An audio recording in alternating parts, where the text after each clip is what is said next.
Dana sebesar 33,68 miliar rupiah digunakan untuk biaya penawaran umum,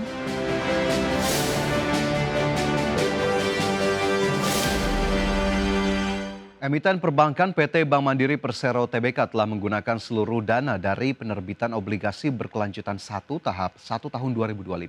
Berdasarkan keterbukaan informasi di BEI pada 12 Januari 2026, dipaparkan jika total dana penerbitan sebesar 5 triliun rupiah telah habis dipakai untuk ekspansi kredit.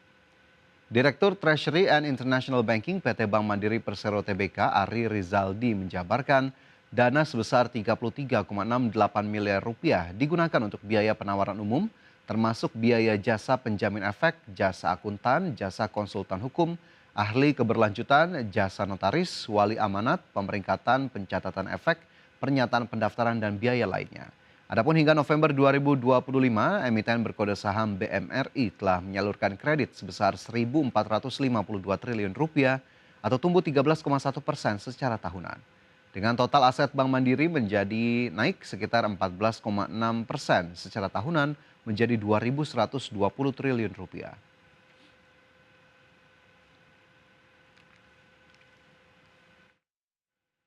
Pemirsa, PT Raharja Energi Cepu Tbk atau Ratu telah menghabiskan seluruh dana hasil penawaran umum perdana saham atau IPO per akhir 2025. Dana tersebut digunakan untuk penguatan pendanaan anak usaha dan kebutuhan operasional. PT Raharja Energi Cepu Tbk menghabiskan dana IPO sebesar Rp212,23 miliar per 31 Desember 2025. Dana bersih tersebut berasal dari total dana IPO Rp218,56 miliar setelah dikurangi biaya emisi Rp6,32 miliar. Berdasarkan keterbukaan informasi, mayoritas dana dialokasikan dalam bentuk pinjaman cash call kepada entitas anak. Sebesar Rp157,3 miliar disalurkan kepada PT Raharja Energi Tanjung Jabung dan Rp34,9 miliar kepada PT Petrogas Jatim Utama Cendana. Selain itu, Ratu juga mengalokasikan Rp19,9 miliar untuk mendukung kebutuhan operasional perseroan. Adapun Ratu resmi melantai di Bursa Efek Indonesia pada 8 Januari 2025 dan sahamnya sempat melonjak 24,78% pada hari pertama perdagangan. Secara keseluruhan, Ratu menghimpun dana Rp624,46 miliar dari IPO dan divestasi saham. Perseroan telah menyiapkan 7 rencana akuisisi dalam 3 tahun ke depan dengan nilai $10 juta hingga $150 juta per transaksi. Dalam jangka menengah hingga panjang, Ratu menargetkan ekspansi ke pengelolaan PSC berskala kecil hingga besar di Indonesia dengan target imbal hasil di atas 10%. Berbagai sumber, IDEX Channel.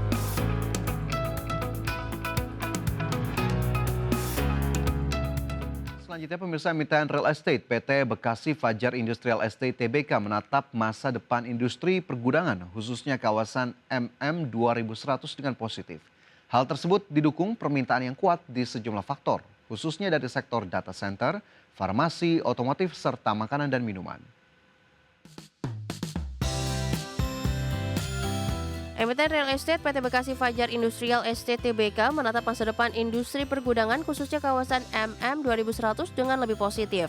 Hal tersebut didukung oleh permintaan yang kuat dari sejumlah faktor khususnya dari sektor data center, farmasi, otomotif, elektronik, logistik, serta makanan dan minuman.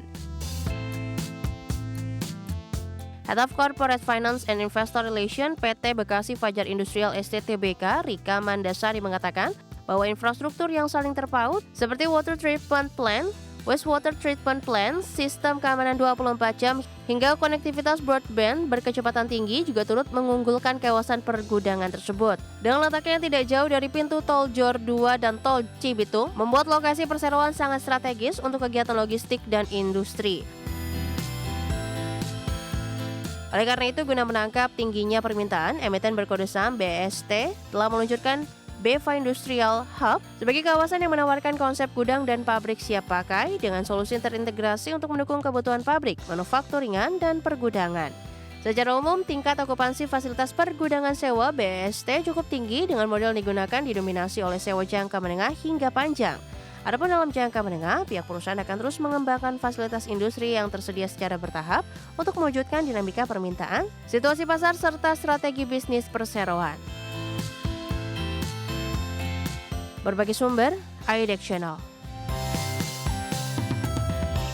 Emiten pertambangan PT Vale Indonesia Tbk mengungkapkan pasar ekspor untuk produk hilirisasi nikel yaitu Nickel Matte untuk tahun 2026 masih berfokus pada pemenuhan kebutuhan pasar di Jepang, di mana negeri Sakura merupakan pasar dengan long-term contract agreement perseroan dengan tujuan pengiriman ke Vale Japan Limited dan Sumitomo Metal Mining Co. Ltd.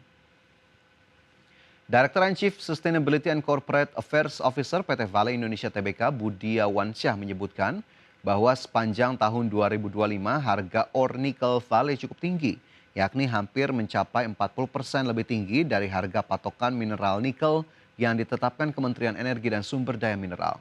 Dengan proses perizinan yang telah lengkap, pihak perusahaan meyakini seluruh aktivitas pekerjaan kini dapat berjalan normal, patuh dan berkelanjutan.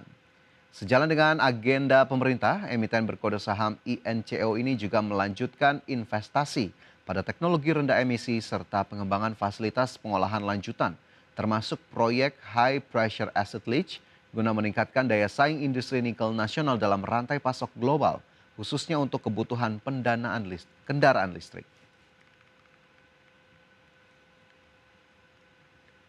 Ya, dari emiten kita bergeser ke indeks harga saham gabungan. Pemirsa, usai ditutup menguat pada perdagangan pekan lalu, IHSG masih melanjutkan penguatan di perdagangan sesi pertama 19 Januari 2026 dengan menguat 0,27% ke level 9.099,7.